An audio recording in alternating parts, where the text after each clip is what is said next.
केलेल्या आंतरराष्ट्रीय गुजर दिवसाच्या कार्यक्रमासाठी आपल्या सगळ्यांमध्ये उपस्थित असलेले आपल्या सगळ्यांचे मार्गदर्शक, राजकीय, सामाजिक आणि सहकार क्षेत्रातील जिल्ह्याचे कृषीतुल्य व्यक्तिमत्व आदरणीय डॉक्टर सुरेश दादा, त्याचबरोबर दिल्लीहून आलेले आपले दोन्ही तिन्ही आदरणीय प्रधानजी, आदरणीय धर्मेंद्रजी, उदयपूरहून आलेले आपले प्रमुख गेस्ट, या कार्यक्रमाच्या आयोजनामध्ये महत्त्वाची भूमिका असलेल्या आपल्या गुजर समाजाच्या संघटनेचे अध्यक्ष असलेले आपले आदरणीय हेमंत दादा, आदरणीय किरण दादा, नवल भाऊ आणि सर्व सन्मान्य गुजर समाज बांधव.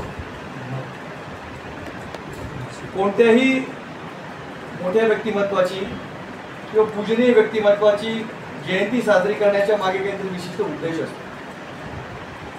आंतरराष्ट्रीय गुजर दिवस साजरी करण्याच्या दृष्टीनं गुर्जर समाजाचा इतिहास असेल, संस्कृती असेल, देश आणि धर्माच्या प्रती गुर्जर समाजाचं योगदान असेल, या सगळ्या गोष्टींची उजळणी आपल्यासमोर व्हावी आणि किती श्रेष्ठ वंशामध्ये आपण जन्म घेतलाय याची जाणीव आपल्याला व्हावी असा उद्देश अशा कार्यक्रमांमध्ये असतो. एकेकाळी संपूर्ण भारतावर नव्हे अखंड भारतावर राज्य करणाऱ्या सम्राटाची औलाद आपण आहोत आणि 9व्या शतकामध्ये ते होते. आता आपण 21व्या शतकात आहे.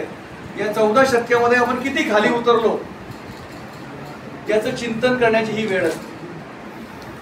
आपले वंशज भारत असेल, भारताच्या सोबत आजचा पाकिस्तान असेल, अफगाणिस्तान असेल, जॉर्जिया असेल, खैबर खिंडीपर्यंत, पर्शियापर्यंत राज्य करणारे हे सम्राट होते. नर्मदेच्या तीरापासून तर इकडे खाली बंगालपर्यंत आणि वर थेट अफगाणिस्तान पासून तर पर्शियापर्यंत.